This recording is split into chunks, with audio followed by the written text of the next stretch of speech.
Lego is a global leader in the toy industry, and chances are you have seen their iconic interlocking brick toy at least once in your life. In 2003, Lego was just weeks from collapse, not because of competition, but because they got too creative. But which decision and business strategy made Lego a billion-dollar empire today? Lego's comeback is still studied in business schools, but why?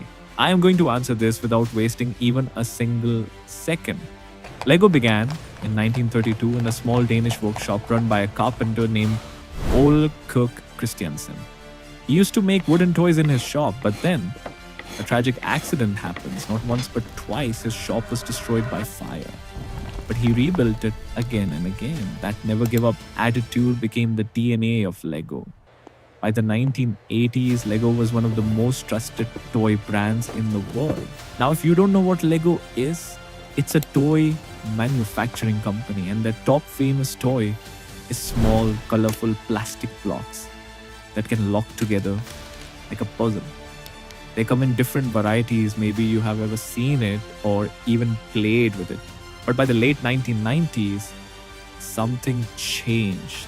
Video games were exploding. Leaders of this company started to make Lego clothes, theme parks, watches, and video games. They spent millions expanding too fast, creating thousands of new products. You may think that was a nice decision by the CEO of Lego, but in 2003, they were losing $1 million every day.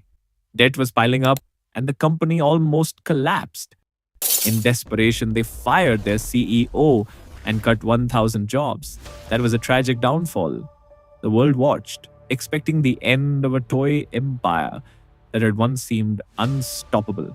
But in 2004, a new CEO named Jørgen Vig Knudstorp stepped in. And he wasn't a toy maker. He was a business strategist, and he pointed out the real problem. Instead of focusing on its simple building blocks that let kids use imagination, Lego tried to do everything.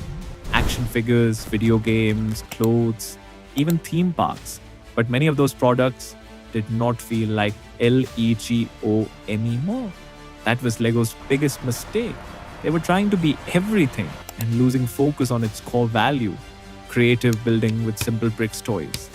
The new CEO cut 40% of product lines, sold off theme parks, and made a bold move, which was collaboration.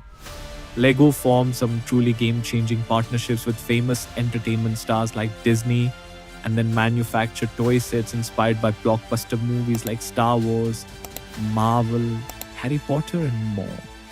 With this strategy, Lego again exploded in growth.